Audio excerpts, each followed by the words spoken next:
Jeff is gonna talk about the Misfits right now. This is the third broadcast this week. That's not that much anyhow. Actually, it is just a little bit. But we can't miss the Misfits broadcast, cause it's the mother effing shit. Do you wanna hear Jeff talk? When he's talking now, he never shuts the book up.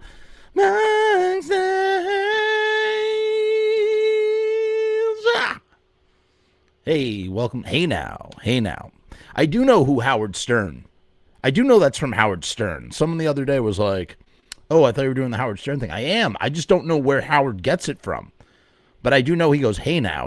So that's where I was doing the hey now from Howard Stern as well. If this stupid thing would ever load. It's taken forever to load. It always takes so long to load. Why is that?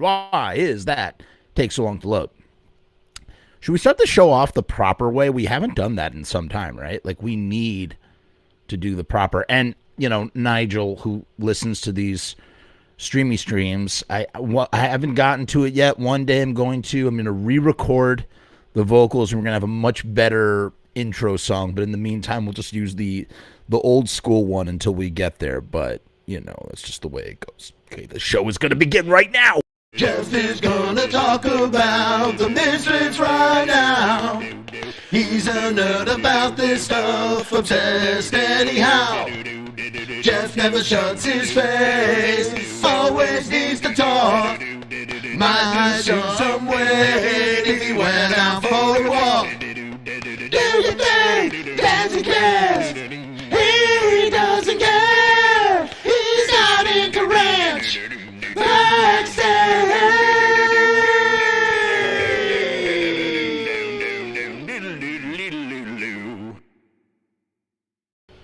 Doodaloo.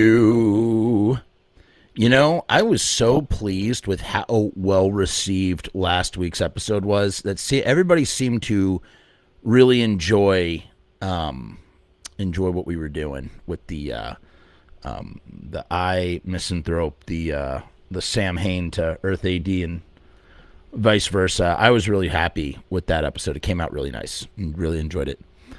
So yeah. So hi guys. Couple of housekeeping couple of housekeeping items before we get to the main meat of tonight's pseudo filler show. First, I got, I love getting stuff in the mail. It is so much fun. I got something in the mail. What did I get in the mail? What did I get in the mail today? We need a mail song. What came in the mail today? Oh. I love it. These packages, sometimes they get addressed to me as Jeffrey Murdergram Frumess. I love that. That's great. I send my Jeffrey Murdergram to all these monster kids. Oh! Let's pull it out. Ready? We're going to pull it out of the package. Oh my goodness, it's a t-shirt. It's a freaking t-shirt, man. We got some. Look at these. Who could it be for? Oh, it's from our friend Robbie Bloodshed, who I was just talking to on the phone right before we started here. Look at these. I'm in love with these Mylar, whatever, these hologram stickers. This is really cool. This is really, really, really cool, man. I gotta rewind it and replay I forgot what it was already, Droid. I don't remember what it was. I think Droid needs a nickname too. What should we call him? Droid 138 or something? Oh, these are cool stickers though. Thank you, Robbie. And then Robbie also sent. Look at the. You know. I'll tell you.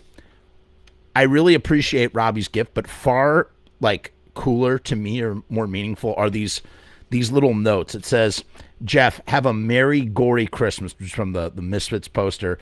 Thanks for everything, my friend, Robbie Bloodshed. He says, P.S. I only made 3 of these. There are only 3 of these shirts. This is a special Robbie Bloodshed shirt. This is so cool. I'm so excited to check it out. Let's take a look, guys. What we got here? Oh, this is awesome. Look at this. See that? It just says she on the shirt. I love it in the cough cool font. That is so cool, man. Look at that. She. Oh man, that is radical. I will definitely be rocking this. And some black too. I love it, man. Thank you, Robbie. Thank you. And you know what? I love this. I've saved not all of them, but Robbie, when he's some of his packaging, I've saved it. I still have it because I just like the art that he drew on it. Thought it was cool, so I kept it. What's up? What's up, Room Work? You missed it. I did the theme song. I don't think you were here for that. But we hadn't done that in a while, so I had to do that. John is filling us in. Hey now was sidekick Jeffrey Tambor's catchphrase on the Larry Sanders Show. Okay, so is that where it comes from? I always thought it was a Howard Stern thing. I'm doing very well, Carrie. How are you? Thank you for asking. I guess are you getting ready for the holidays? Jews, us Jews, we have a ritual on the holidays as well. We do on Christmas. It's our tradition to eat Chinese food and watch a movie. That's what we do on Halloween. I mean, not Halloween, on Christmas. That's a Jewish Christmas right there. And it's a good Christmas. We enjoy that. I have one more thing I want to show. Oh, that's what it is. Okay, Howard sampled that. That's where the hey now comes from. Thank you. Hey now. I have one more thing to show to you guys. Last Sunday, I made a very rare trip into the city. I don't make it out to the city much these days. It was very nice, actually, to go in. Matter of fact, I got to try Sticky's Chicken. If you've never had Sticky's Chicken, holy crap, this is a religious experience, man. They have boneless dark meat thighs. Sorry for you vegetarian vegans out there. I kind of consider myself vegetarian-ish. Like, I try to eat like plant-based a lot of the time, but I eat everything, but try to eat less of the meat stuff if I can help it. But yeah, when I was in the city, I was like, I gotta have me some sticky chicken because it just looked so good. It was good. It was like this hot honey sauce right next to Krispy Kreme too. Bad combination. Speaking of Robbie, here's Robbie now. Robbie, thank you again for the shirt. Lovely shirt. It just says she on it. For those of you who missed, you got to rewind it. I did not go. I was, the person I was hanging out with was at Generation Records doing a book signing. His name is Kevin Salk, and this is his book. Kevin, I met up with Kevin in his hotel room to just do an interview with him. I interviewed him. And just to talk about what punk rock life was like back then as a teenager and just hear about his experiences. He told me some cool Misfits stories, and he gave me a copy of his book, Punk. This is called Punk, Photos from a Fan Perspective. And what's up, Russell? Russell Murdergram is here as well. How you doing, Russell? Good to see you, buddy. Rusty Murdergram.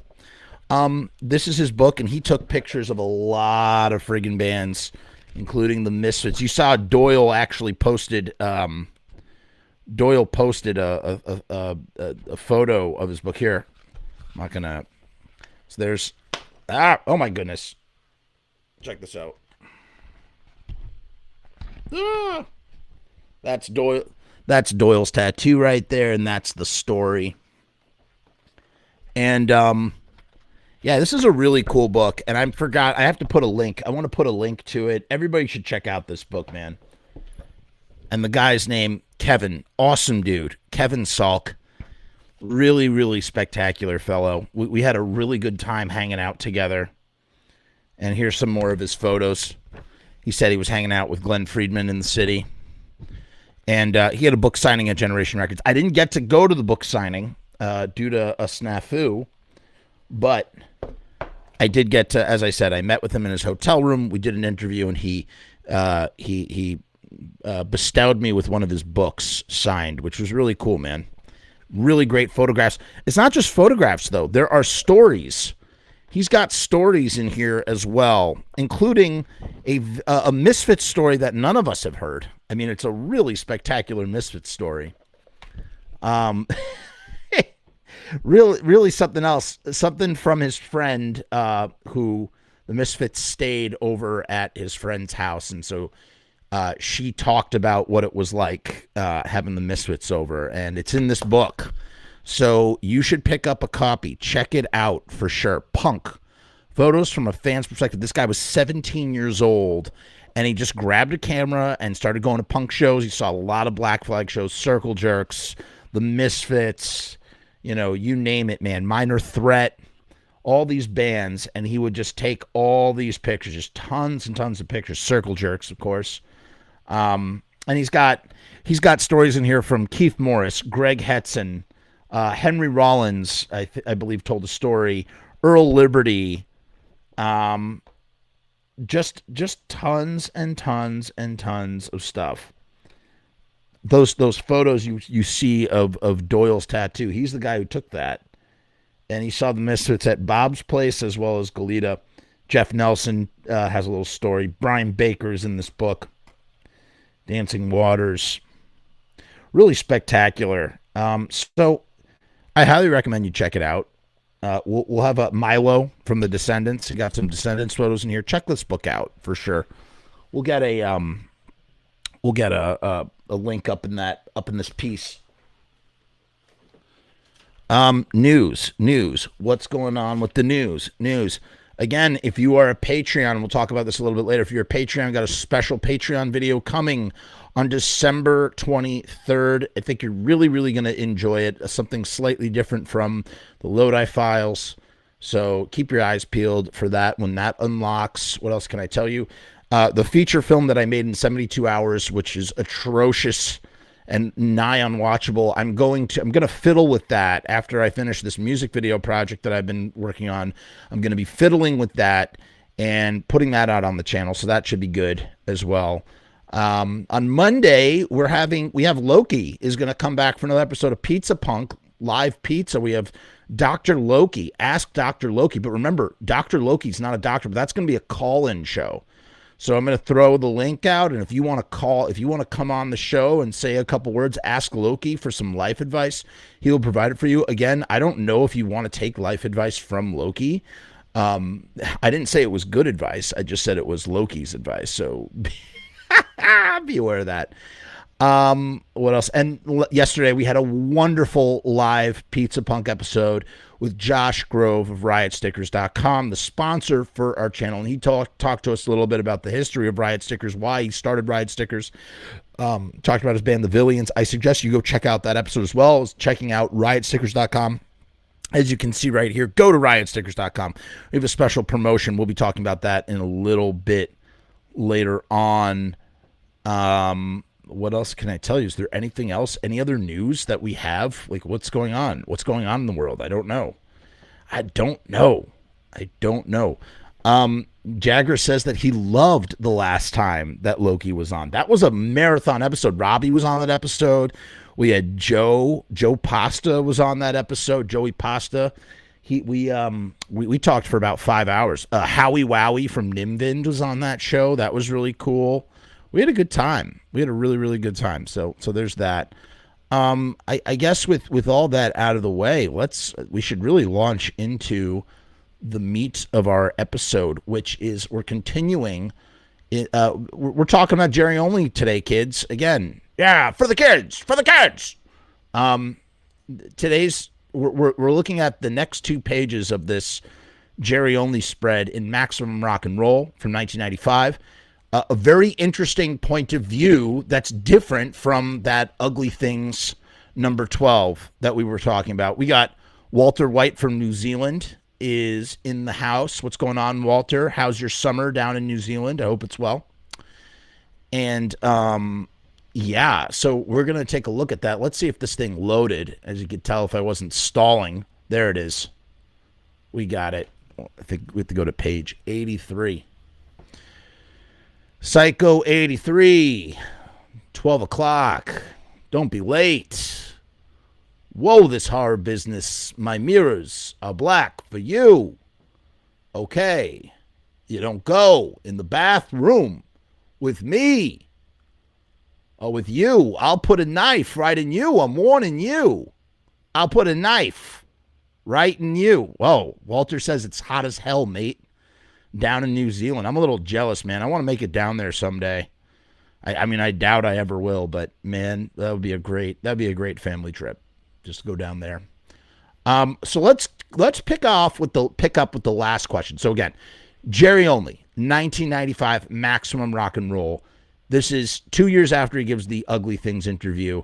He is now fully back, slinging Misfits. They're coming up on the 20th anniversary of the Misfits, like they never left, because Jerry loved celebrating those anniversaries when he came back with that band name. He loved it. He was like, oh yeah, 20 years, 25 years, 30 years, 35 years, 40 years, 55 years.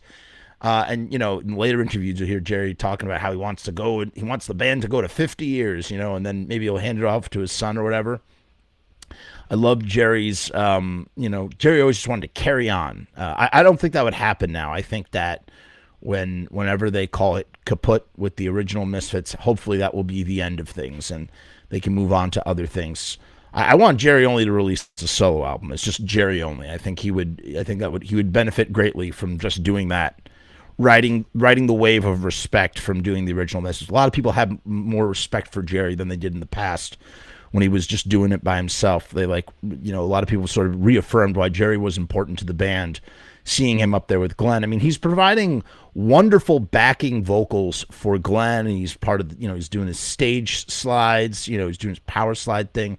He adds a lot. He adds a lot to the show. So, but here the year is 1995 and he's Jerry Only again. He's not Mo the Great, and he's happy to be talking about the great things that the Misfits are going to be doing sooner than later than sooner. So let's share our screen like this is a class. Class, turn your Maximum Rock and Roll issue to page 82, please. Page 82. Here we go. Ba-boom. There it is. Okay. Hey now.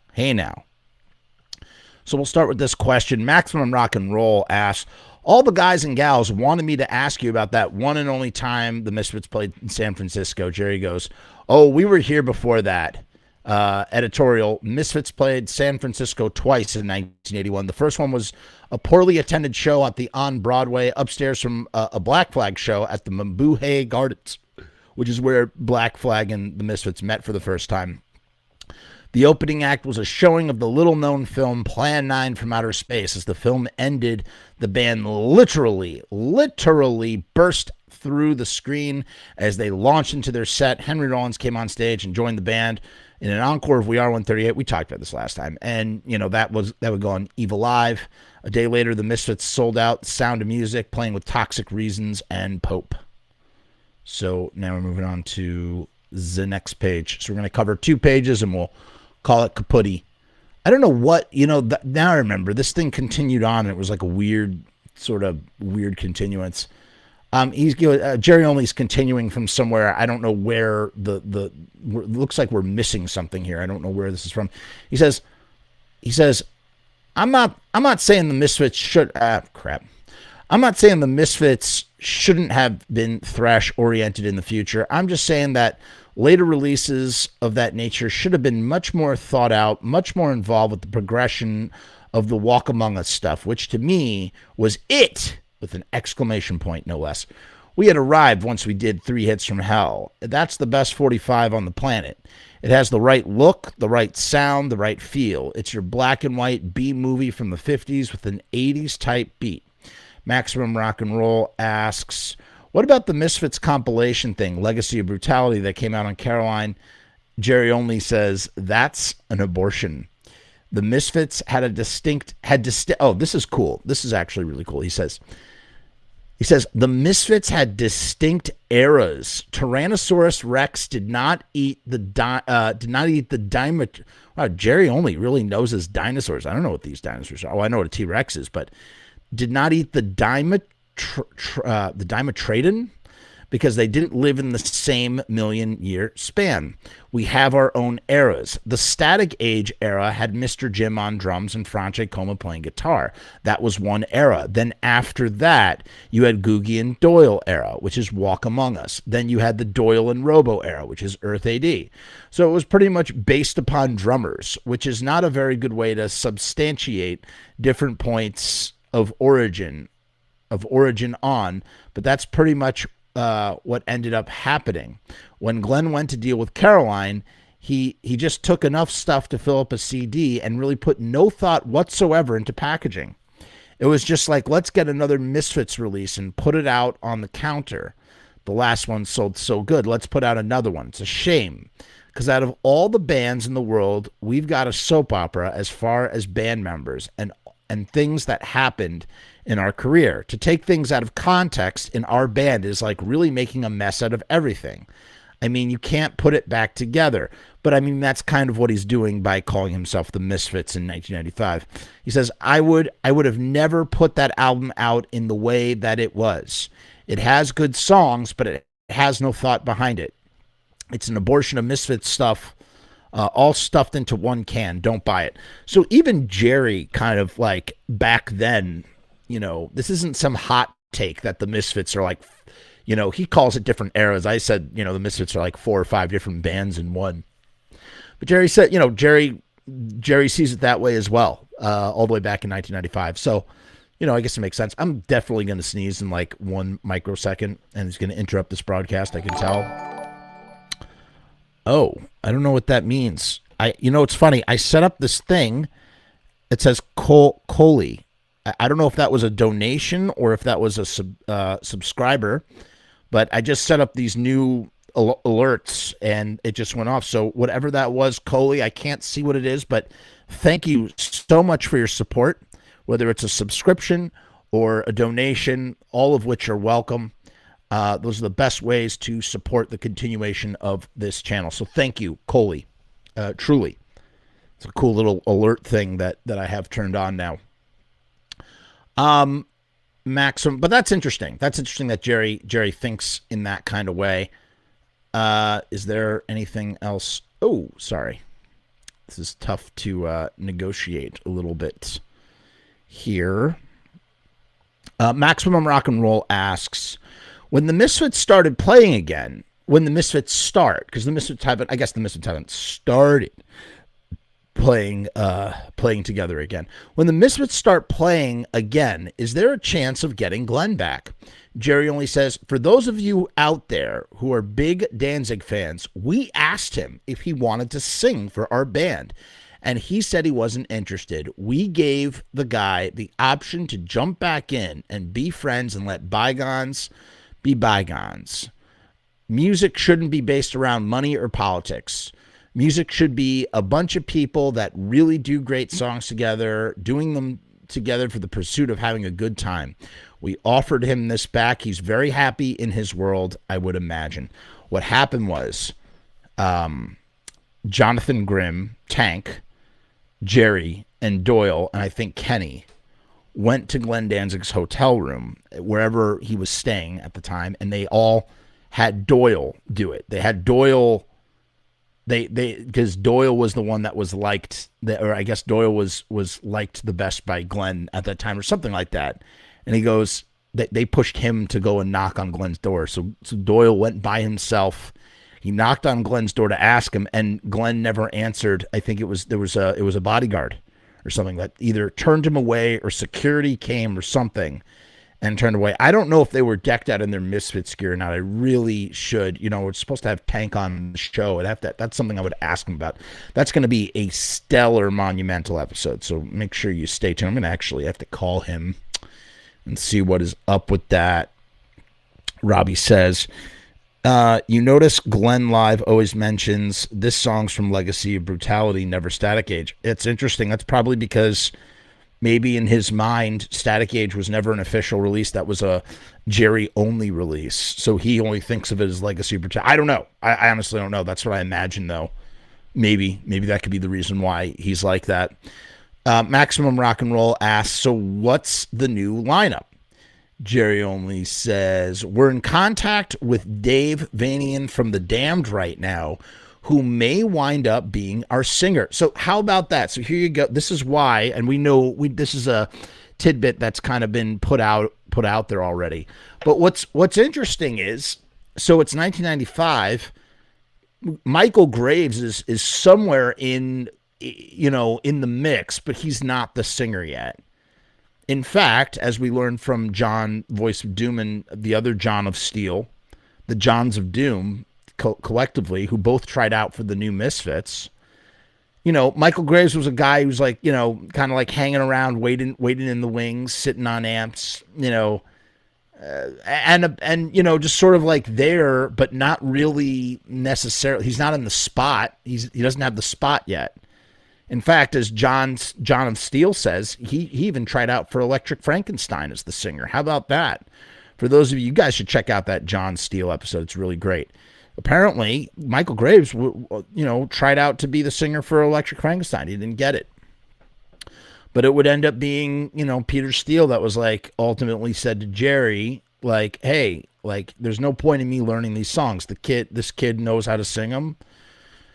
Let him do it. Make him the guy. But it was almost like they were always like, okay, you're in unless we can find somebody better. And they waited almost a year before they finally, just said, all right, let's go out and be the Misfits with this guy, Michael Graves as the singer. So I've kind of heard that from multiple places now, all over the place. Jagger says here, I imagine the whole thing about sending Doyle to Glenn's hotel felt like sending the kid of a divorce as the messenger between two separate parents. For me, I imagine it as like the Sandlot. They need to get the baseball out of James Earl Jones' yard, and they like send Doyle to go and like confront the junkyard dog, like the Saint Bernard or whatever. And they're like, it's like they draw stuff like, no, you do it, Doyle. He likes you best, that kind of thing. It's funny. The Gore editor who likes to do Misfits comics, that would be a good idea for a Misfits comic. Actually, I should message him and tell him to do that one. That would be really funny. I feel like there's the great opportunity because his comics are based, obviously on in reality or whatnot, or the reality of the story, but he always tries to add a little bit of humor to his comics.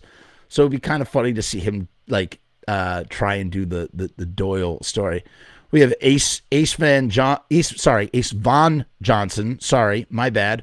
Would love to see what Vanian would have done with those Danzig era songs. I think it would have been cool. It would have been cool. Hey, Glenn wrote a song for Dave Vanian to sing. It's called Archangel. You could imagine the Damned doing Archangel. It's not too far of a stretch to imagine Dave Vanian doing, Misfits era, Danzig era songs. Let's play this game for a second. Ace brings up a good point here. Let's play a game for a split second. What Misfit songs, this is what we do, right? What Misfit songs, let's think of 10 Misfit songs that Vanian would just crush with his voice. Trying to think about that. Yes, Joe, this is live. We got Joey Pasta in this piece right now.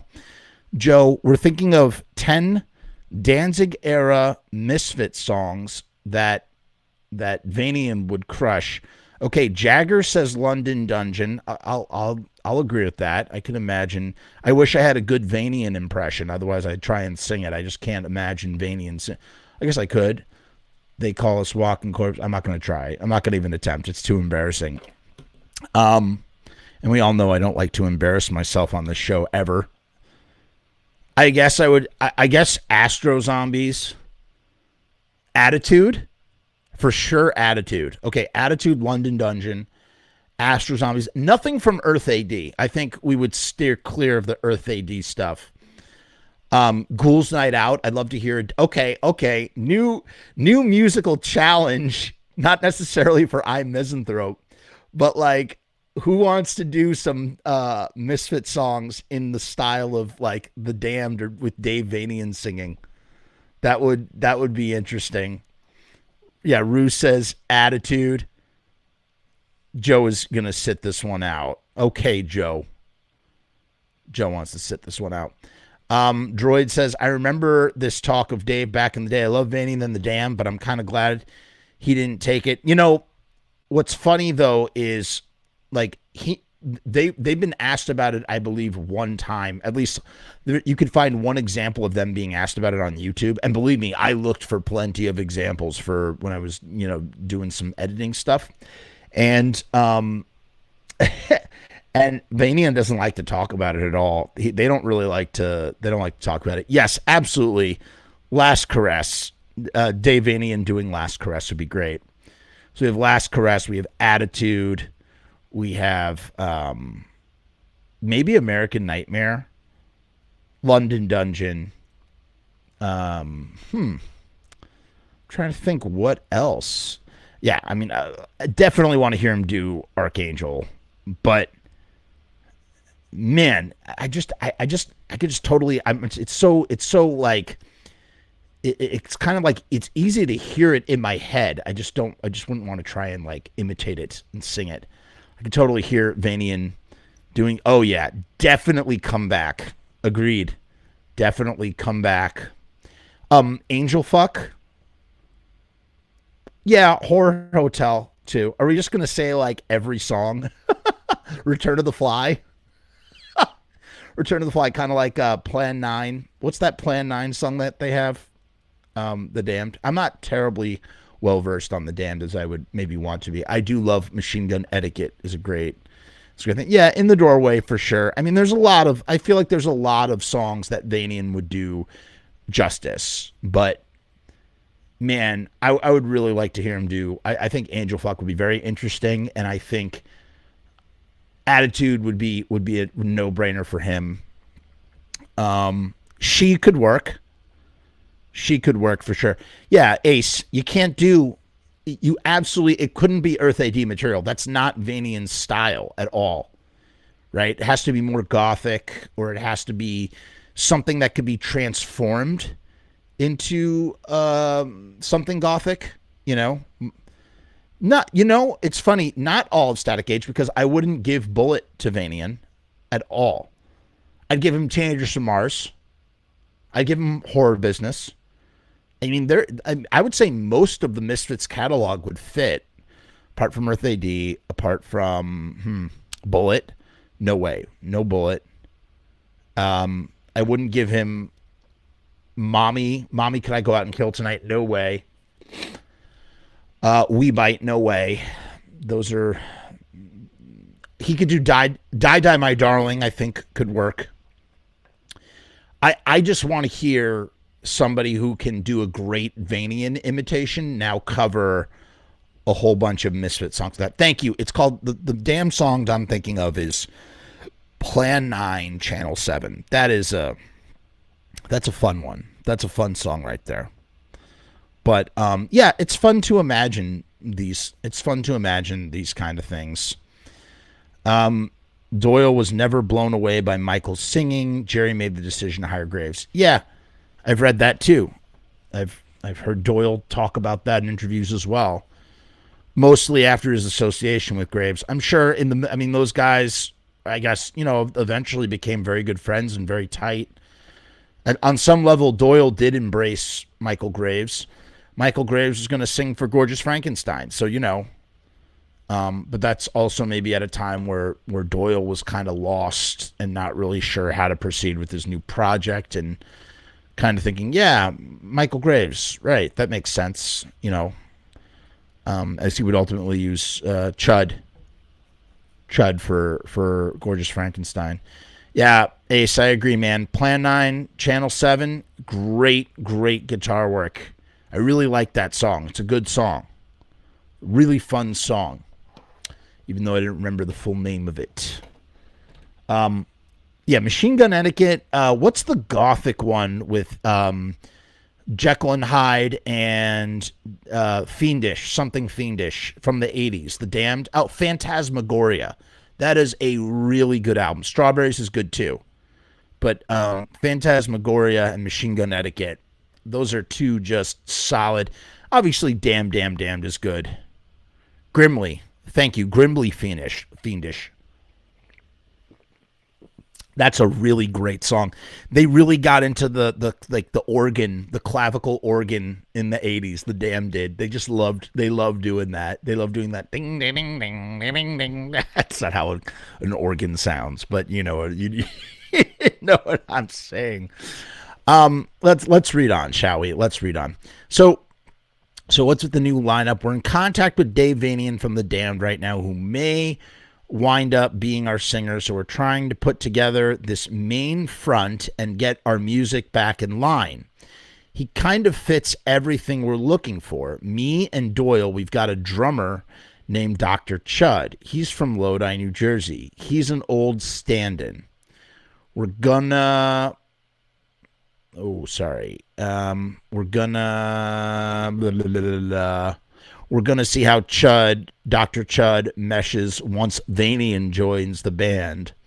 And if we need a different drummer, we'll consider. But up till now, we're going with that lineup. So even, I mean, Jerry is known to like talk from the side of his mouth or shoot from the hip when he talks in interviews. But it sounds like they weren't even sure about Chud at that point. Chud was, around helping them do engineering stuff and recording stuff and this, that, and the other. But Chud was in bands that were not, he wasn't into the horror thing. That came with the Misfits. He was anything but. And I've heard people that went to Lodi High School with Chud talk about how he thought that stuff was ridiculous. He thought punk was ridiculous. All that stuff. When they were in high school, he's in the same graduating class as Eerie Von and Doyle and Steve Zing. They all graduated the same year in '82, and Chud was he was like a jock. He was like a jock. Yeah, Robbie knows. Chud was in hair bands, dude. He was in hair bands. He didn't care. He didn't care about punk. So but that's interesting how even Chud is not a permanent member of the lineup in Jerry's mind as late as 1995, at least in this interview, from what it seems. Maximum Rock and Roll says, can we look for some new material soon? And Jerry says, yeah, as a matter of fact, Caroline is putting out the Static Age album, expected to be part of a CD box set in February 96 and released on its own later in the year on both vinyl and CD. Wow, so they were going to... oh, no, he's talking about Static Age. I thought he meant the box set was going to be on vinyl. That would have been really cool. That would be a neat reissue, right? Ace, I have definitely listened to the Black Album. I like the Black Album, but I like Phantasmagoria and Strawberries a little bit more. I've pretty much listened all the way through all the Damned albums through, I think, Strawberries. No, that's not true. I've also listened to Grave Disorder from 2001 and the new album with Standing on the Edge of Tomorrow, which is probably the best song, the strongest song on that. So he's talking about Static Age coming out. Droid here says, most eras of the Damned are good. They don't have many records that I avoid. Interesting. And then there was that weird time in the 90s where Dave Vanian was kind of doing, what's it called? He was calling himself the Phantom Courts. It was a different band. It wasn't the Damned, but he was playing with a different band. For people who have the Legacy of Brutality album and say, well, I've heard that stuff on Legacy. Well, Glenn re-recorded. So he's talking about how Static Age is different. And at this time, if you're a casual fan of the Misfits and if you're not well-versed in their discography in the year 1995, this is a revelation to you as you're reading this in Maximum Rock and Roll going, holy crap. There's a Misfits album called Static Age. How cool is that? And Jerry's explaining here, for those of you, he says, well, Glenn re-recorded my bass on that stuff. It's our biggest seller, maybe because Glenn is on bass. I don't know. Ha, ha, ha, ha. So Jerry says that Legacy of Brutality is actually the biggest seller. And he might know because he was tracking all those albums for the royalties and stuff for the lawsuits. There should be a box set of He says there should be a box set of 5 of the original Plan 9 45s: Bullet, Horror Business, Night of the Living Dead, Halloween, and 3 Hits from Hell. It's all coming back out. So he's claiming there's going to be a box set of 45s. We've heard about a box set of 45s in the late 80s called Enter at Your Own Risk, and we even talked about it on another show. So who knows? Crazy White Boy, we haven't seen you for a while, my friend. How are you? I hope you're well. Hope you're well. All you guys know each other. You know who we haven't seen in a while? Chris Corkum. It was his birthday. Happy birthday, Chris. Hey, Mom. Mom is in the house. What's going on, Mom? Longoria. Jagger says, it's a shame Glenn didn't come back then. That would have been amazing to have him sing the Static Age album then when it was finally released and new. It would be. It would be cool. It would be cool. Glenn was on a different trip by that point. It's all coming. So Jerry's talking about a box set of Plan 9 45s and that they're all coming back out. We took a lot of different thoughts from the bootlegs we've been buying from our lawsuit, which was a while back. We showed them to Caroline, and they figured, let's go with the old Plan 9 stuff. I mean, that would have been such a cool move. Could you imagine, like, limited edition box sets, like limited, they only do 138 box sets. That'd be so stellar. Maximum Rock and Roll asks, how was it getting the Misfits name? Jerry only says, it was a struggle. We got dragged through a system, and we got burned by crooked lawyers because before they had the lawyer that they went with for the lawsuit, they had another lawyer, and he was not a good lawyer for them, and they fired him. Dagger wants some Robbie Bloodshed vinyl. Robbie, he's working on it. Robbie's got a lot of irons in the fire this year. So they had a crooked lawyer, and the list goes on and on. But what really winds up going on is if you really want something, you just hang with it. We wanted our name, and that was the main important thing, and we got it. And now we think our future's ahead and not behind. Whereas Glenn is now Danzig, so his future with the Misfits is behind. He just wants the publishing. And Jerry and, by proxy, Doyle, they just want to go out and play as the Misfits. And, as far as splits go, it's not a bad split. He keeps the publishing, and he gets the name and the song, the writing and recording under the name of the Misfits. It's not, we don't really, again, we talk about how it was a mistake in retrospect endlessly on the channel. Oh, brand confusion, blah, blah, blah. But, if you're settling in a lawsuit, it's not a bad split, right? At least at that time. So we wanted our name, and that was the main thing, and we got it now, and we think our future's ahead and not behind.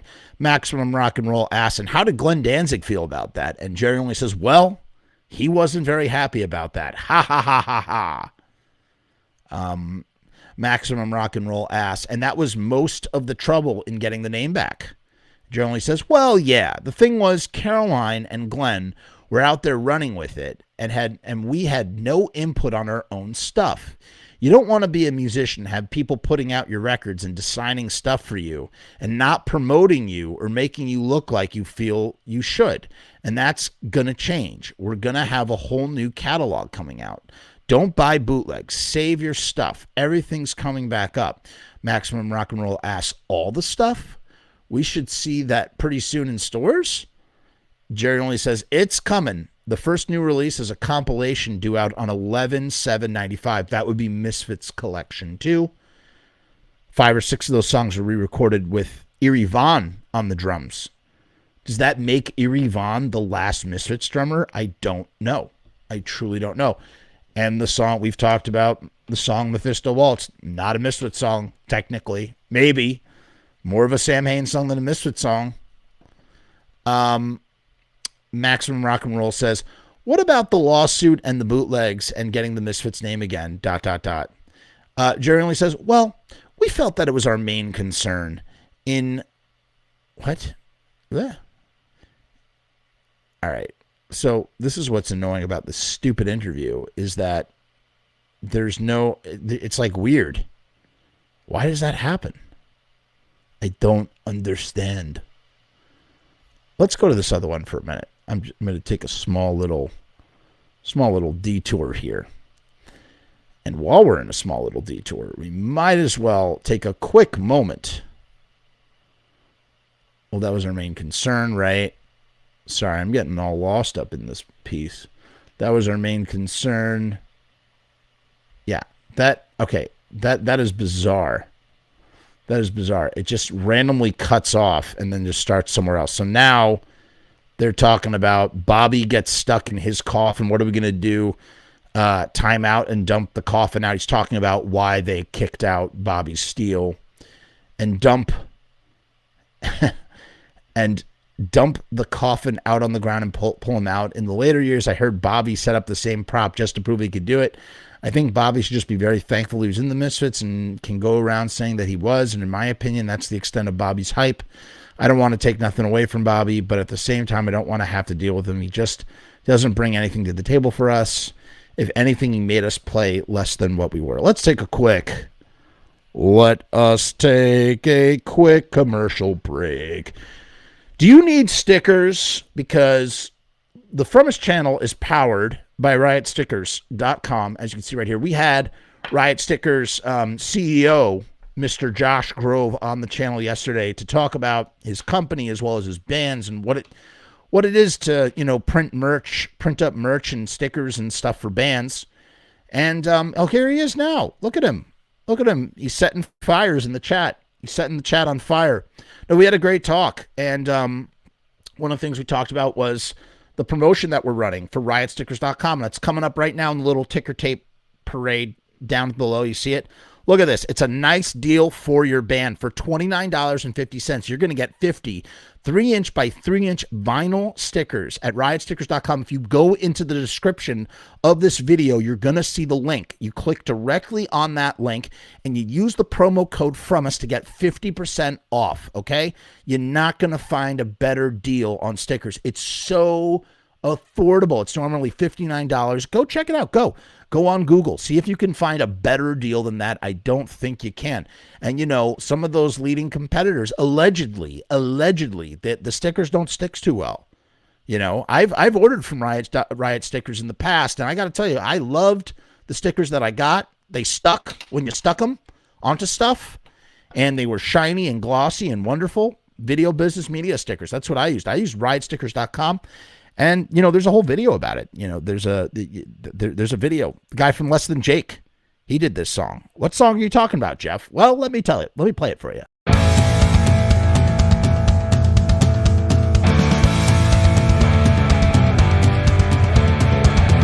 We make stickers, banners, and buttons too. Posters and promo cards. There's nothing we can't print for you. From stage backdrops to bass drum heads, we can print on shirts, we can print on hats, we can print on pants. Cheap prices and high quality, quick turnaround times and free shipping. We also offer free artwork support, great customer service, and so much more. Riotstickers.com, Riot Stickers, we are the bomb. Riotstickers.com, Riot Stickers, we are the bomb. Riotstickers.com, Riot Stickers, we are the bomb. Riotstickers.com, Riot Stickers, we are the bomb. Riotstickers.com, Riot Stickers, we are the bomb. Okay, so there you go. So go use that promo code. Link in the description. Riotstickers.com. Remember what I said. 50 3-inch by 3-inch stickers for $29.50. And now back to our regularly scheduled programming right here. Maximum Rock and Roll asks, Mike mentioned in his magazine, Mike is the guy, Mike Stacks from Ugly Things 12. Remember the career-spanning interview we were referring to? Says that you guys had gone through kind of a Spinal Tap situation with drummers. And Jerry says, well, the thing with a drummer is it's not so bad in the studio having a drummer who has problems playing the drums. It's a live situation. You really cannot be looking over your shoulder or looking for the drummer to come across. You're either there or you're not. And in our case, when we play live, the drummer's got to lock me and Doyle down because we're both so loud that if Doyle's amp goes out, I don't even know it. Black Flag left Robo flat. We scooped him up. Robo was good, I guess, but he wasn't the best drummer for us. I think Googie was the best drummer we had by far. Maximum Rock and Roll asks, wasn't the Misfits breakup caused by problems between Googie and Glenn? Jerry only says, in the end, I found out that Glenn was right. Googie drives everybody up the wall. But at the time, Robo had quit the band because him and Glenn were fighting. And you know why they were fighting? because Robo was living in Glenn's house and Glenn was making him fold 7 inches. At least that's what Jerry said in the Ugly Things interview. He's like mad that Robo is like freeloading in his house. So he's like, you gotta earn your keep. Like making him like fold like 7 inches. Robo's like, Glenn, I'm gluing them as fast as I can. Talk about comics, man. Like that would just be so friggin' funny, dude. Just to see a comic like that as well. So he says, Robo had quit the band because him and Glenn were fighting and we had a show in Detroit and we had a tour of Germany lined up for Earth AD. In the States, we weren't making very much money, but Germany had offered us a big paycheck, like $2,000 every night for like 12 nights and 18 days. All right, so this is crazy. I don't know if Jerry's exaggerating the money here or not. $2,000 for a punk band for 12 nights. That's $24,000. And if you recall, in the Ugly Things magazine, he talks about how he has to work 3 weeks on top of 3 weeks just so that they could be ready to leave for that Germany tour and not fall behind on work. But I mean, $24,000. I feel like, I don't know, something's not adding up here. So Plan 9 needed the money and we needed to go to Germany to get this money to put out Earth AD. Nobody in the States wanted to put it out. We found Aggressive Rock in Germany to put it out. So Robo splits a month before we're supposed to go to Germany. So I called up Googie and explained the situation and told him we had 5 or 6 new songs, which I could teach him in 2 weeks. And he said, okay, but I want to get paid. And I think that was the chime that struck terror in the hearts of men because Glenn refused and said he'd rather quit the band than play with Googie. I said, if I'm going to Germany, I'd have to do a month's work in a machine shop. So that's what he's talking about, picking up the slack. So he would have to break in a drummer from scratch, learning 35 new songs or 35 songs. So basically, if they're going to Germany, Jerry can't break in the drummer. And what do you mean? And, essentially, this is where Jerry is kind of like, as we've said in the past, from a musical standpoint. I'm not talking about the leader of the band, but he is the band leader. Right? Isn't that what the band leader does in a band musically from a musical perspective? Like you lead the instruments or whatever. He's rehearsing the band. It's not Glenn who's rehearsing the band, at least according to Jerry.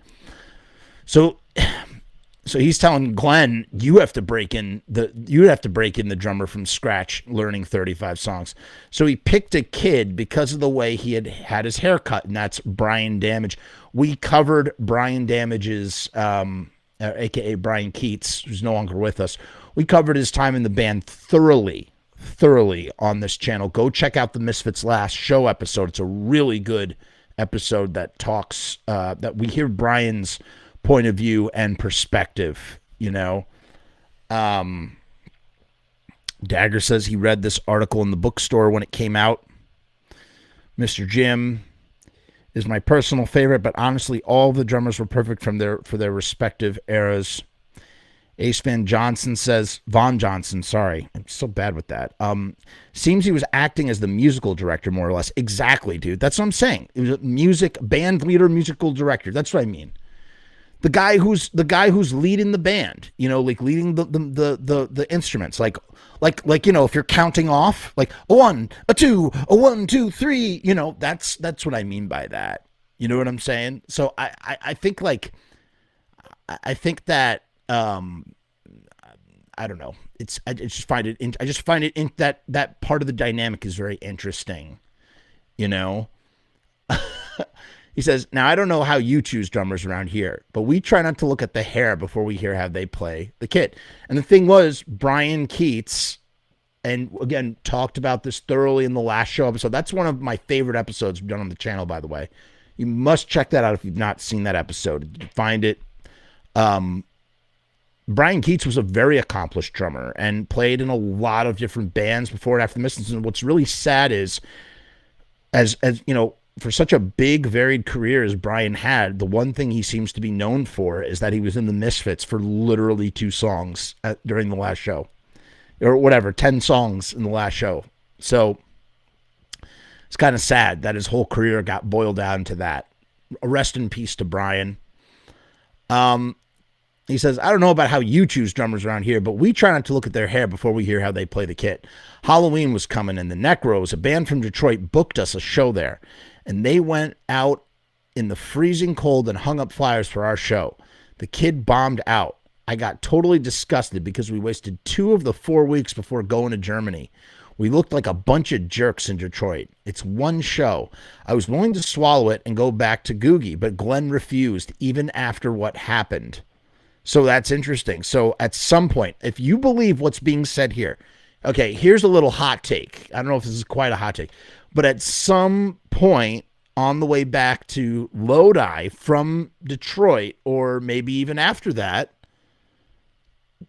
Jerry proposed, or, you know, Jerry was willing to swallow it, as he says here, and go back to Googie, but Glenn refused even after what had happened. So that means that either happened on the way back from Detroit to New Jersey, or that somewhere in the fall or winter of 83, when Glenn is trying to put Sam Hain together, Jerry has contacted Glenn and said, hey, let's get Googie for that tour. Now, what we do know, because of Tanner, shout out to Tanner for having this, the Misfits, in addition to the Germany tour, had local shows booked with advertisements taken out in magazines. How do we know that? Because Tanner has them.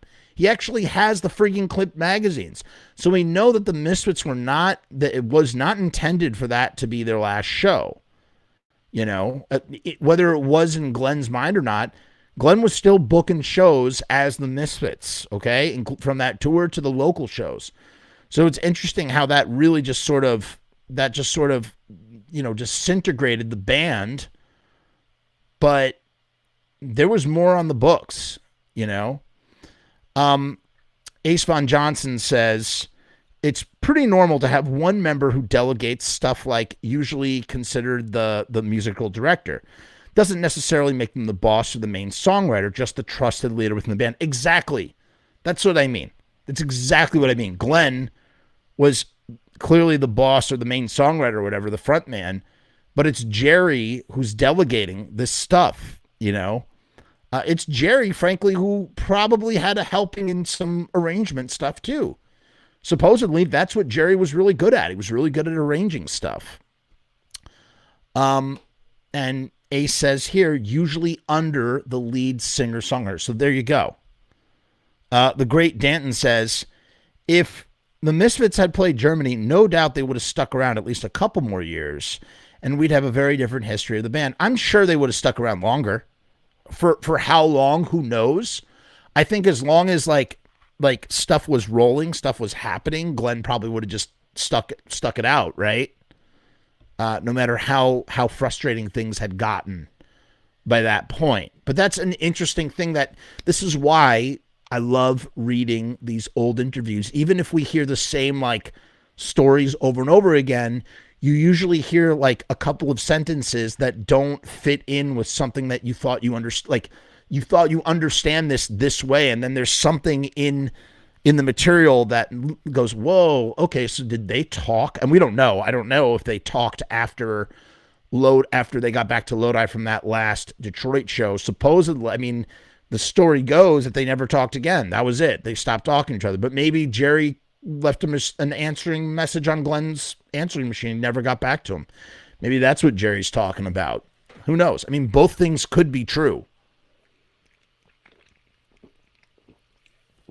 So he says, I was willing to swallow it and go back to Googie, but Glenn refused even after what happened. That's when I knew the ego thing was bigger than the music, and no one should be bigger than the music.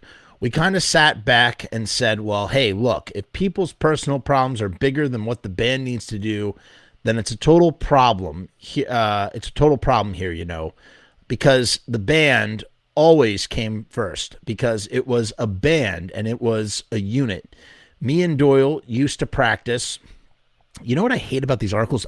You know where I just read that from? Right next to this photograph. See this little block of text? I don't know if you can see my mouse on the screen. It's like a column, the way the text is broken up. That old school sort of text. So used to practice. Me and Doyle used to practice with a drummer in our garage.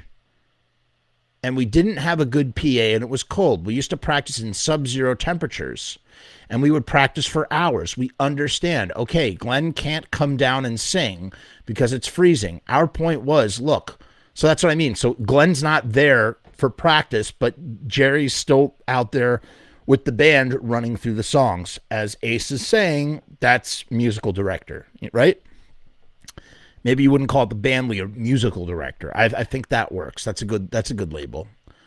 Our point was, look, we played with the drummer in the freezing cold who plays drums.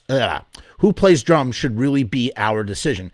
Meaning that if Glenn's not even running rehearsals, that like Jerry's running rehearsals, Jerry should have the what's it called?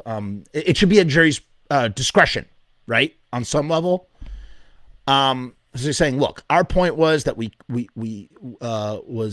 sorry, I'm just totally not reading this right. Large swaths of text, trying to find my place. Our point was, look, we play with the drummer in the freezing cold. Who plays with the drums should really be our decision, and it shouldn't be based on who you can get along with and who you can't get along with. It should be based upon who can do the job and who can't do the job. We were in a position that every time Glenn had a problem with somebody, he was going to sell out the band and our music was going to suffer. And if our music was going to suffer, then it really wasn't worth doing.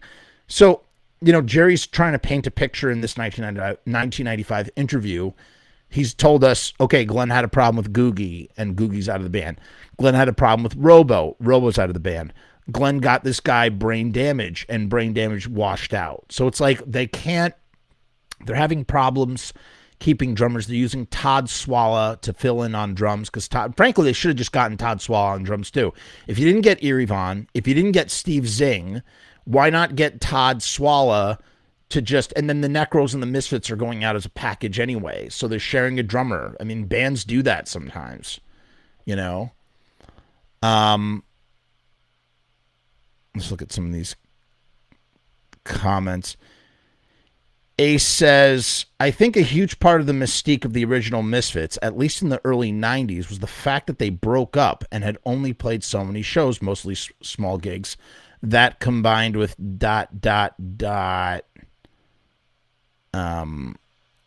Jagger says, the what ifs are endless. I'd imagine if they'd stuck around another year or two, we'd probably would have gotten an album far more in the realm of Sam Hain. Very true. But with the aggression of Earth AD, maybe. And if you guys want to hear what that might have sounded like, go check out last week's episode where we played a set of cover songs where the Sam Hain songs are covered like Earth AD songs, and the Earth AD songs are covered like Sam Hain songs. This guy actually did it, and it's friggin', he really pulled it off. Did a great job. Ace says, Met and GNR, I think he's covering Met and GNR, covering them, plus skateboard culture, definitely launched them into this cult. Oh, Metallica. Got it. Okay, so hold on. Let me take it back here, because this is a compound comment. So I think a huge part of the mistake of this is Ace is saying, I think a huge part of the mystique of the original Misfits, at least in the early 90s, was the fact that they broke up and had only played so many shows, mostly small gigs. That combined with Metallica and Guns N' Roses covering them plus skateboard culture definitely launched them into this cult-like status, like a chupacabra or something no one has ever seen, but you heard about them. Haha. Totally true. Absolutely, utterly true, man. Ace says, at least that's what I remember pre-reunion, before the internet. I think, man, I think your memory is spot on. I think that was if you asked me to explain that, it probably would have been like a 15-minute, babbling explanation. That was a succinct explanation in 2 comments. Lord says, some bands have bad luck with drummers. Ace concurs, drummers are the worst. Carnigans are cool. Asks, didn't Danzig say that Jerry and Doyle could never have played that style of music, meaning Sam Hain? Yeah, of course he said that. Whoever, and then he slagged the Sam Hain guys when he got Danzig. That's just Glenn's MO. That's just his, annoy whoever he's annoyed with. That's it. Dagger says Misfits 95 ruined the mystique. It was great. It was great to see Jerry and Doyle, but Graves was such a D-bag. Ace says he spent too much time in middle school reading everything in the Misfits Bible repeatedly. Ha ha ha. Yeah, dude. And what Ace means by the Misfits Bible is the very first generation of digital fiendom, I think predating or running concurrent with the Seventh House, which was Danzig, mind you. We're talking about the Misfits, was the Misfits Bible run by Mark Kennedy. And that is what the Misfits Bible was, which was like an email chain that like Bobby Steele was in. And I think Michael Graves was in it as well. Yep. Mark Kennedy and Misfits Central. I had the pleasure of meeting and interviewing Mark for the Lodi project. And it was really cool to talk to him, man, because that was a dude who was like this mysterious name on the internet that I had seen, and in my own mind was like a legend in his own right for being Mark Kennedy of Misfits Central, which I know sounds like the nerdiest, lamest thing in the world, but it was true, man. Awesome dude. Awesome dude, Mark Kennedy. He said the best thing I ever heard about the Misfits. He said the Misfits are like a stoplight. It's no, whoa, or go, just like red, yellow, and green. No, whoa, go. Loved it. What a great way to sum them up. Where was I in this? We got lost talking about drummers. Glenn had a problem with somebody who was going to sell out the band, and our music was going to suffer. And if our music was going to suffer, it wasn't really worth doing. The disintegration of the Misfits was a shame. Looking back on it, maybe I should have been a little bit more diplomatic about it and not been so hot-headed. But my music was suffering. When he's saying my music, he's talking about, it's Glenn's music. It's Glenn's music that he's, helping to arrange, right? Like it's not his music, but my music. I can understand the ownership that he feels towards it. And I was going to get up in the morning and play music. I wasn't going to get up. He said, recalibrate, Jeff. And there was no way I was going to get up in the morning and play music I didn't believe in. Maximum Rock and Roll asks, how did you feel about the band's thrash phase prior to the breakup, referring to Earth AD? The Misfits generally says, the Misfits should not have been following cracks in the road. It's not like water running downhill. Just because at the time somebody's going to the left, just because at the time it seems like the right move. If that's not where we're going, then who cares? We go where we go. We're out there breaking new ground, breaking new frontiers. That was the main wedge of our band. We were able to bust through solid walls just because of the way we would hit them. And what is he's talking so abstractly, Jerry does sometimes. The way we would hit him in the air, in the past, I don't know. So that's the second page of the interview. We're going to stop there, everybody. We're doing 2 pages at a time. We're trying to make this interview last, okay? Because I get so tired reading the whole friggin' 20-page interview or whatever it is. here, speaking of Tanner, here's Tanner stopping in just to say that Mark Kennedy is the greatest human ever, and we all owe him our firstborn child. Tanner is so right. He really is. He really, really is. He's a great dude. Truly a great dude. Mom Longoria says Misfits Central was everything back then. I got to get Mark on the friggin' show. I'm gonna hit him up and just be like, Mark, you gotta come on the show. You gotta meet all the Misfits nerds that are still here. He's so out of that world now. It's like not in, but for a while it was like that was his thing. That was his thing. Jeff's Addiction says, totally agree with Ace's take on the mystique of the Misfits in the early 90s. But the success of the band Danzig can't be understated and doesn't get enough credit for the popularity of the Misfits. Then they both are, man. I mean, it's just one of many factors. It's one of many factors. But yes, Danzig has a huge influence as well, obviously. There's some people, though, that don't even know that Danzig was the singer of the Misfits. We hear that all the friggin' time. If Glenn had come around, Lord says, if Glenn had come around the age now, I could definitely see him in a one-man black metal band. That's totally what he would be doing, I think. Ace Von Johnson says, Jeff, I agree, but those first two Danzig albums didn't really sell a ton. Danzig didn't really break big until 3 Thrall 4P. So just before then, it was still kind of its own thing, in my opinion. Well, look, it was not on my radar back then when it was happening, so I truly can't speak to it in the same way maybe you could.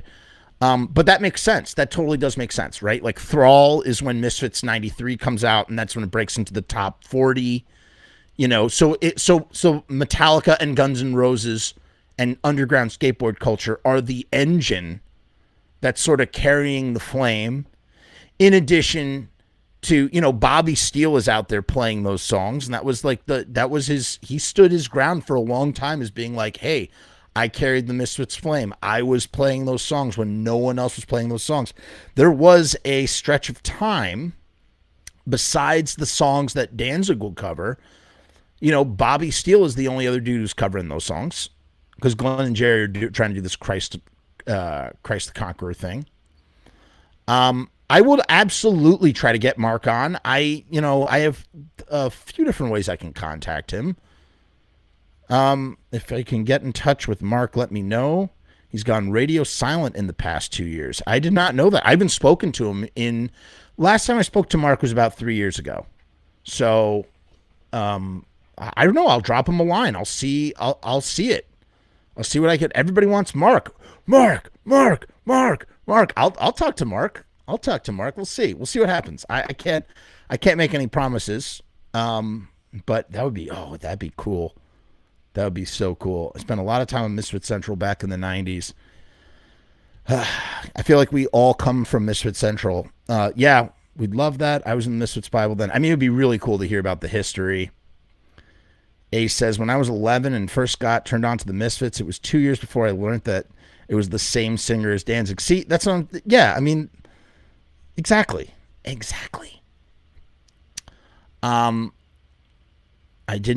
Jeff says, I didn't make the connection between Danzig and Misfits until 1994. Any chance of getting Bobby? Yeah, I actually spoke to Diana not too long ago, and we talked about them coming on the channel, so hopefully that will happen. I was on a channel with Bobby. I did a whole thing with Bobby not too long ago, and the guy from this doom metal or death metal band from Incantation or Invocation. This guy John was there too, and it was for this rock fantasy channel. And I had a whole conversation. We had a whole conversational panel with Bobby Steele, and I learned some cool stuff that day. You should check that out. That's on YouTube actually. It's about 90 minutes of chatting with Bobby Steele on and off. That was a lot of fun. Shout out to Chris Allo. Chris was the guy who put that all together under the rock fantasy banner. So we did do something with Bobby recently. Yeah, Incantation, right. Yeah, John from Incantation, Bobby Steele, Chris Allo and dude from Rock Fantasy. What is this? What is this VOIFY? Is this? I've seen this in the last 2 days on the streams. Is this some sort of? I don't know. I feel like this is like a bot. Are you a robot, Carol? Yeah, that's his name, John McKenty. Nice guy, really really nice guy. Yeah, we did a panel with him and Bobby Steele, and you can find. Oh, let's see if we can find it. All right. Hold on. Now that we're done with this, we're gonna try and have a different show next week, and then we'll return to this interview. So we'll kind of do every other week, that sort of thing. Hold on, real quick. Let me see if I could find the Rock Fantasy episode for you guys. If you want to hear some great Bobby Steele stuff. I'm not familiar with Incantation's music, but I see that they have quite the following. So, I mean, that's awesome. They seem like they're going on tour soon, it looks like. So that's cool. Yeah, Bobby and Diana are great. We love Bobby and Diana on this channel. Hold on, let me see if I can find this for you. Guys, it's not... I'll be honest, the guy from Rock Fantasy, Steve, he's an awesome guy. I wish he did... His thumbnail is not very it's not very flashy for this panel discussion. Crazy White Boy saw the panel. He says it was for Halloween. I believe in a thing called love. Here we go. Let's see what pops up here. Here it is. It's called the Rock Fantasy Files, the Misfits Roundtable. This was a lot of fun. And I learned a bunch of stuff. Bobby Steele sort of broke down a few things. He told the lawsuit story with Walmart. If you don't know what the Walmart lawsuit story, it's a great story. There it is. I just put it in the comments for you guys. Go give that a watch. You will enjoy it. Okay, I'll share it. I'll share it as well in the thing.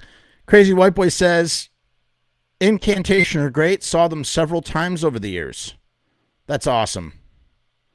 If you go to this link, you can see myself and John from Incantation and a couple other panel guests along with Bobby Steele talking Misfits. Carnegie says, what's dumb is I hated the Misfits at first only because a guy I didn't care for in junior high school would wear their shirts. Then like 2 years later, they were one of my favorite bands. I mean, I don't know if it's dumb, man. That's just, child stuff, like adolescent nonsense. We all go through that. We all deal with that, right? Childro and heat. What's up, Shrimp Smoke? Uh-oh. The laundry machine beckons me. Laundry machine beckons me. All right, so I'm gonna talk to Tank, and I'm gonna talk to Mark Kennedy, and I'm not gonna make any promises. Well, Tank will be on the show. That's gonna be a really good episode.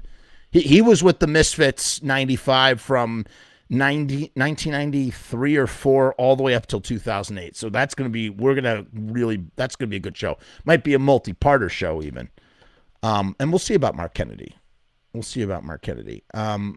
Yes, Ace, that is the lawsuit story. Really, really funny. Really, really funny. Tanner says, I'd trade a Misfits record for one of those tote bags. Bobby has the only one I ever saw. It's a great story. You know what? I'm going to tell it for my channel real quick. But you still should go check out Rock Fantasy. Go check out that episode I just posted in the comments. But here's the story real quick. This is from my perspective. And I told the story on that channel, but I've never told the story on my channel. So I'm going to tell the story for you right now. Super quick. What's going on, Javis Pickle? How you doing? What happened was I was living in Chicago at the time.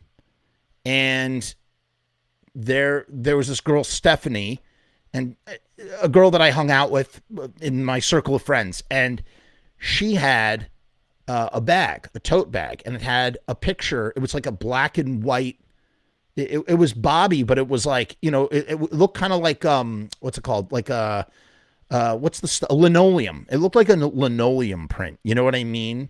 Like just in black, like printed onto the bag. And it's that famous picture of Bobby. He's got the guitar, he's got the Les Paul over his shoulder, and he's got the mohawk. You've definitely seen it.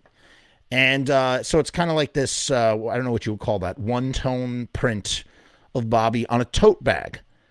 And I turned to her and I go, "Oh, Stephanie, you like the undead?" She's like, "What are you talking about?" I'm like, "Yeah, the undead." She's like, "The undead?" I go, "Yeah, you got Bobby Steele." Bobby Steele? Who's Bobby Steele? On your tote bag. Bobby Steele on your tote bag. And yeah, right. Thank you. Oh, it's a lino cut block print. That's what it looked like. It was a block print. She goes, Bobby Steele. I'm like, yeah. Look at your tote bag. So she looks at her tote bag. She takes one look at this block print of Bobby Steele, the picture I mentioned. She goes, I thought that was Jimi Hendrix. I'm like, are you serious?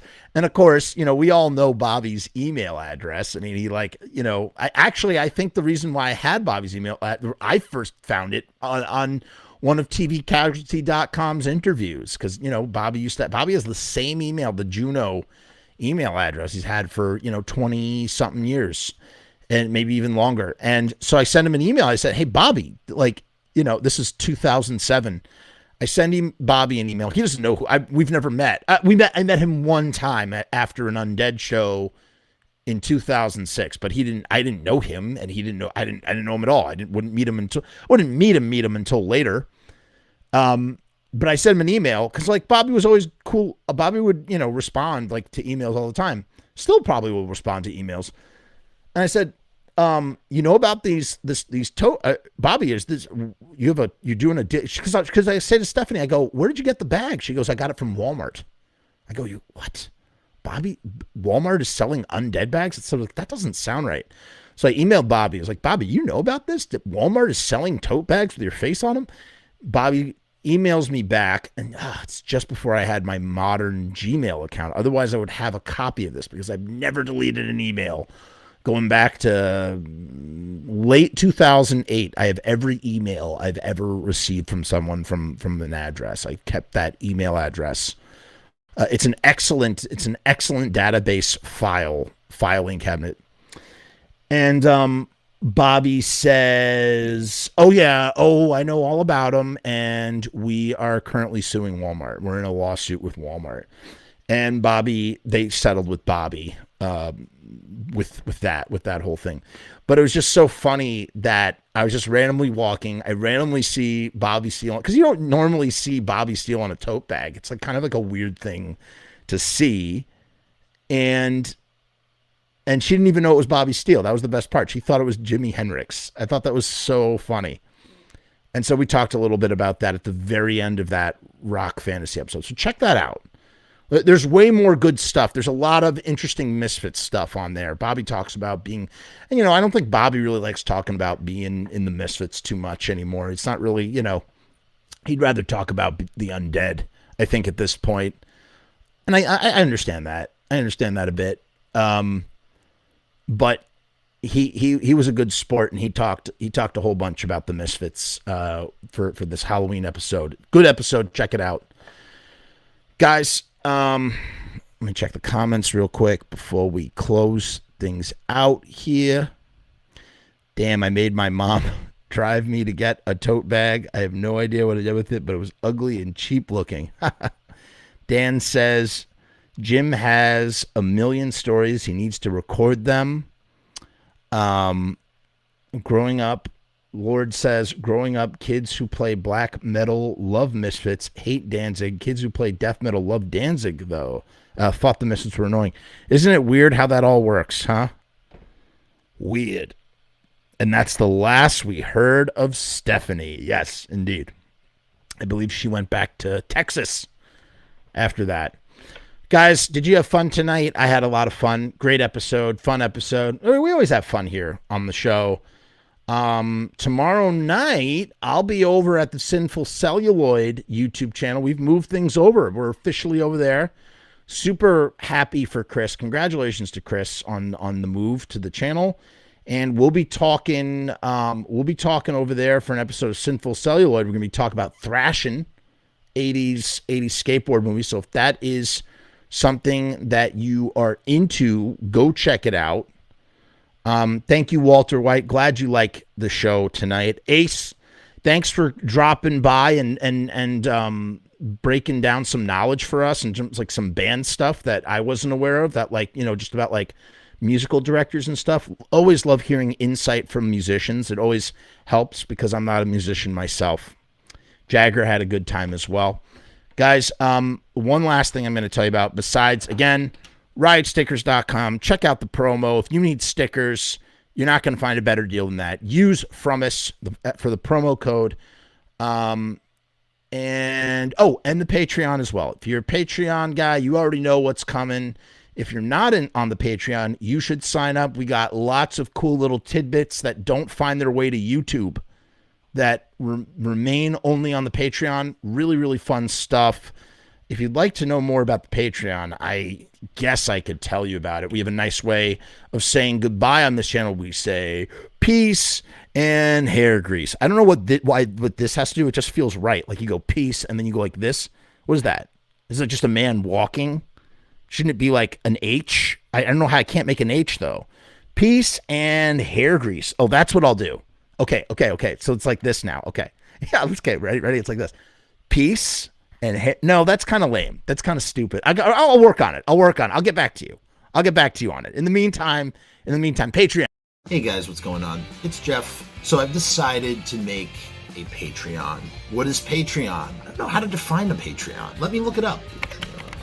Patreon is a membership platform that makes it very easy for creators to get paid for the things that they're already creating. I want to do it full time. I want this to be my full-time job. In my efforts to make that happen, I've set up this platform. Is it going to work? Is it going to be successful? I don't know, but I would rather try and crash and burn than not try at all. The goal is to create enough passive revenue so that I can continue to do this full-time, uninterrupted. Why? Because I love to do this. I love creating content. I love making videos. I love shooting films. I love doing podcasts. In case you couldn't tell, I love to talk and I never shut the fuck up.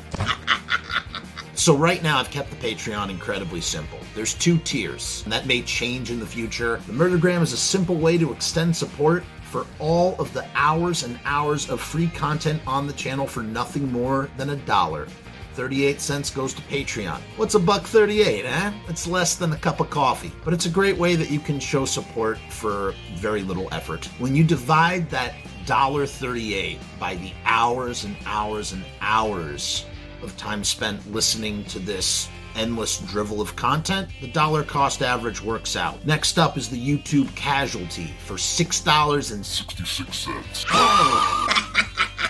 The YouTube Casualty is loaded to the gills. Enjoy the archive ad-free, as well as ad-free early access to special docu-style podcast videos, music reaction commentaries, and the like, a month before they drop on YouTube, loaded with ads, I might add. You're also going to get exclusive content and behind-the-scenes content that is not available on YouTube or anywhere else. So you get to peek behind the veil. And believe me, there's a couple of choice pieces.